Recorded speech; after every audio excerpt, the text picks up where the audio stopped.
What if the biggest upgrade to the Philippine Air Force isn't a new fighter jet, not a new missile, and not even a new warship? What if the real game changer is something you can't even see? While much of the public attention has been focused on frigates, FA-50 Block 70 fighters, and ground-based air defense missiles, another critical project appears to be quietly moving forward behind the scenes. A project that could eventually connect every radar, every fighter aircraft, every surveillance platform, and every missile battery into one unified defensive shield. And according to recent procurement documents, Japan may once again play a major role in making that vision a reality. Could the Philippines be building its own version of Japan's highly sophisticated air defense network? And why could this project become even more important than buying additional missiles? Let's find out. For years, one of the biggest weaknesses of Philippine air defense has never been the lack of individual equipment alone. The larger issue has been integration. You can buy modern radars. You can acquire advanced fighter aircraft. You can purchase powerful surface-to-air missile systems. But if these assets cannot communicate with one another in real time, their overall effectiveness becomes significantly limited. Modern warfare is no longer about individual weapons operating independently.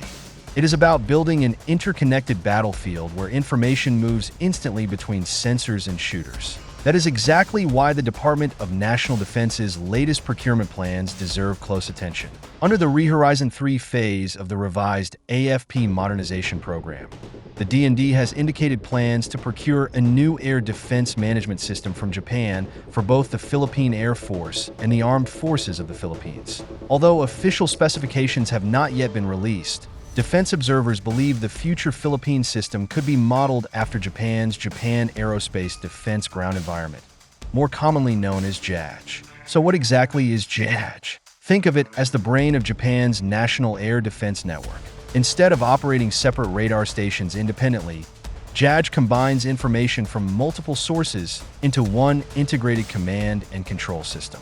Ground-based radar stations, mobile surveillance radar, airborne early warning and control aircraft, maritime patrol aircraft, fighter aircraft, surface-to-air missile batteries, naval sensors, and many other surveillance platforms. All of these assets continuously share information to create a single common operating picture.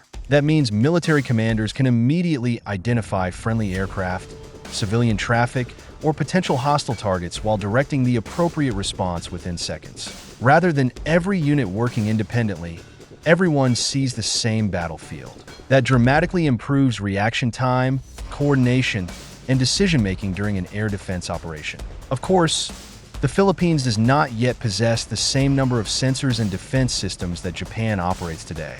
Japan has spent decades developing one of the world's most advanced integrated air defense networks. The Philippine Air Force is still expanding its capabilities through the AFP modernization program. However, that does not prevent planners from building the digital backbone first. Instead of waiting until every radar and missile system has been delivered, the Philippines can establish an expandable command and control architecture today. As more radars arrive, as new missile batteries are acquired, as additional fighter aircraft enter service, and as future airborne early warning aircraft eventually join the inventory, every new capability can simply be connected into the existing network. In other words, the Philippines is not just buying equipment. It is potentially building an air defense ecosystem designed to grow over many years. That kind of future-proof planning is often considered one of the smartest investments in military modernization. Another important development involves the country's expanding radar network. The D&D's procurement monitoring report also indicates plans to acquire additional air defense and surveillance radar systems from Japan. This is not entirely unexpected. Defense analysts, including Max Defense Philippines, have been discussing this possibility since 2024. The expectation has always been that Horizon 3, or now Rehorizon 3, would continue expanding the radar coverage already established under earlier modernization phases. Japan has already delivered 3 Mitsubishi Electric FPS-3 ME three-dimensional active electronically scanned array fixed air surveillance radars to the Philippine Air Force. In addition, One TPSB-14 mobile radar has also entered Philippine service. These systems significantly improve the country's ability to monitor Philippine airspace. But considering the vast size of the Philippine archipelago and its exclusive economic zone, existing coverage remains incomplete. Large surveillance gaps still exist. Closing those gaps has become one of the Philippine Air Force's highest priorities. According to current acquisition plans approved during the Marcos administration, the Philippine Air Force requires at least 4 additional fixed air defense and surveillance radar systems under Rehorizon 3. That alone would considerably strengthen nationwide radar coverage. But the expansion does not stop there. Separate plans reportedly call for approximately 8 additional mobile air defense surveillance radars. Unlike permanent radar installations, mobile systems can be rapidly deployed wherever operational requirements change. They can reinforce vulnerable areas, support military exercises, provide temporary coverage during emergencies, or relocate to avoid becoming predictable targets during conflict. This flexibility makes mobile radar one of the most valuable components of any modern air defense network. Together, fixed and mobile radar systems would create overlapping layers of surveillance across the country. That redundancy becomes especially important if one radar station experiences technical issues or is disabled during a crisis. Another radar can continue monitoring the same area.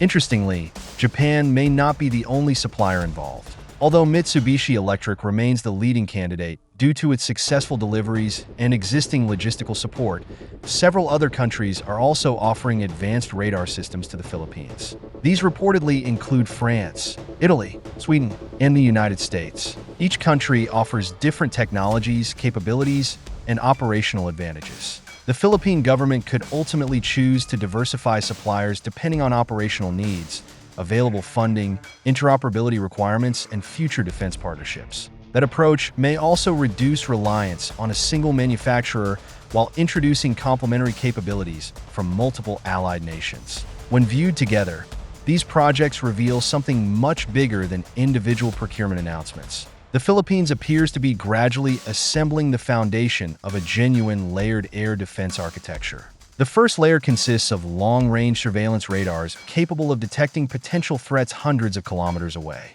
The second layer involves integrated command and control systems that process information and distribute it across the entire defense network. The third layer includes fighter aircraft capable of intercepting airborne threats. Future layers may include additional ground-based air defense systems, longer-range missile batteries, naval air defense capabilities, and eventually airborne early warning aircraft. Each new acquisition strengthens the overall network rather than functioning as an isolated capability. That is exactly how modern integrated air defense systems are designed around the world. Of course, many questions remain unanswered. Will the Philippines officially adopt a localized version of Japan's JADGE concept? Will additional Mitsubishi radar systems receive final approval? Will other allied countries also contribute technology to this expanding network? And perhaps most importantly, how quickly can these ambitious projects move from procurement plans to actual deployment? Those answers will likely emerge over the next several years as Rehorizon 3 continues to unfold. But one thing is becoming increasingly clear. The future of Philippine air defense is no longer just about acquiring more missiles or more fighter aircraft. It is about connecting every sensor, every radar, every aircraft, and every weapon into one intelligent defensive network capable of responding faster, seeing farther, and defending the country's skies more effectively than ever before. If that vision becomes reality, Japan's quiet contribution may prove to be one of the most important and least visible investments in the future of Philippine national defense. And that could fundamentally transform how the Philippines protects its airspace in the years ahead.